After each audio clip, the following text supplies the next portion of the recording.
വൈകുന്നേരം സ്കൂൾ വിട്ട് ഗേറ്റ് കടന്ന് വീട്ടിലേക്ക് ഓടിക്കയറുമ്പോൾ എൻ്റെ കണ്ണ് ആദ്യം തേടുന്നത് അടുക്കളയുടെ വാതിലാണ്. അമ്മാ, ശബ്ദം പുറത്തു വന്ന അതേ നിമിഷം തന്നെ എൻ്റെ മനസ്സ് മറുപടി പ്രതീക്ഷിക്കും.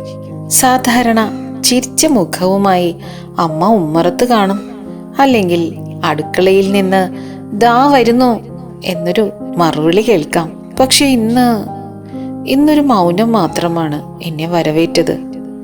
ചെരുപ്പുകൾ ഒരു ഭാഗത്തേക്ക് ഊരിയെറിഞ്ഞ് സ്കൂൾ ബാഗ് സോഫയിലേക്ക് വെച്ച് ഞാൻ വീടിനുള്ളിലേക്ക് നടന്നു. ഹാളിൽ അമ്മയില്ല, അടുക്കളയിൽ പാത്രങ്ങളുടെ ശബ്ദമില്ല. കിടപ്പ് മുറിയിൽ നോക്കി, അവിടെയുമില്ല. നെഞ്ചിലൊരു ചെറിയ വിങ്ങൽ അനുഭവപ്പെട്ടു. വീട്ടിൽ ആളില്ലാത്തതിൻ്റെ ഒരു തണുപ്പ് എല്ലാ മുറികളിലും നിറഞ്ഞു നിൽക്കുന്നത് പോലെ. അമ്മയുടെ സാമീപ്യം നൽകുന്ന ആ ചൂടും ധൈര്യവും ഇല്ലാത്തതുപോലെ. ഓടി വന്ന് ബാഗ് വെച്ച് കഴിയുമ്പോൾ തന്നെ അമ്മ തരുന്ന ഒരു ഗ്ലാസ് വെള്ളമോ അല്ലെങ്കിൽ ഒരു കഷണം പഴമോ, ഇന്ന് അതൊന്നും കിട്ടാനില്ല. ഞാൻ അടുക്കളയുടെ വാതിൽക്കൽ കുറച്ചു നേരം നിന്നു. അമ്മയുടെ പരിചിതമായ അടുക്കള മണം പോലും ഇന്നവിടെ കുറവായിരുന്നോ? അമ്മ എവിടെ പോയതാകും? ഞാൻ പതിയെ സ്വയം ചോദിച്ചു. വാതിൽ പൂട്ടിയില്ലെങ്കിൽ പെട്ടെന്ന് വരും എന്നൊരു വിശ്വാസം മനസ്സിൽ വന്നു. ഞാൻ വീണ്ടും ഹാളിലേക്ക് വന്നു. സോഫയിലിരുന്ന് ബാഗ് തുറന്ന് പുസ്തകങ്ങൾ വെറുതെ മറിച്ചു നോക്കി. പക്ഷേ മനസ്സ് അതിലൊന്നും ഉറച്ചില്ല. ചെവി എപ്പോഴും പുറത്തെ ശബ്ദങ്ങൾക്കായി കാതോർത്തു. ഒന്നാമത്തെ വിഷമം, വിശപ്പ് തുടങ്ങിയിരിക്കുന്നു. രണ്ടാമത്തേത്, അമ്മ അടുത്തില്ലാതെ ഇരിക്കുന്നത് ഒരു സങ്കടം തന്നെയാണ്. എന്നെ ചേർത്ത് പിടിക്കാൻ, സ്കൂളിലെ കാര്യങ്ങൾ ചോദിക്കാൻ, കളിയാക്കി ചിരിക്കാൻ ആരുമില്ല.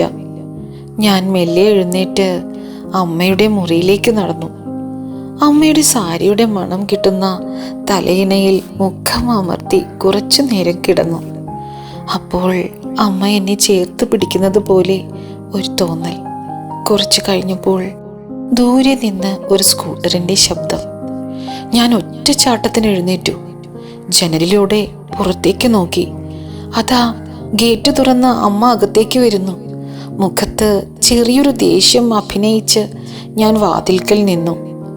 അമ്മ അകത്തേക്ക് കടന്നതും ചിരിച്ചുകൊണ്ട് ചോദിച്ചു, ഓ മോൻ, നേരത്തെ എത്തിയോ? എന്നെ കാത്തിരുന്ന് സങ്കടപ്പെട്ടോ? അമ്മയുടെ ചോദ്യം കേട്ടതും ഞാൻ അതുവരെ പിടിച്ചു വെച്ച സങ്കടം ഒരു ചിരിയായി പുറത്തു വന്നു. അമ്മ എന്നെ കെട്ടിപ്പിടിച്ച് നെറ്റിയിലൊരു ഉമ്മ തന്നു. ഒന്നും കഴിച്ചില്ലല്ലോ അല്ലേ? അമ്മ വേഗം ചായ എടുക്കാം കേട്ടോ. ആദ്യത്തെ വിഷമമൊക്കെ അലിഞ്ഞലിഞ്ഞില്ലാതായി.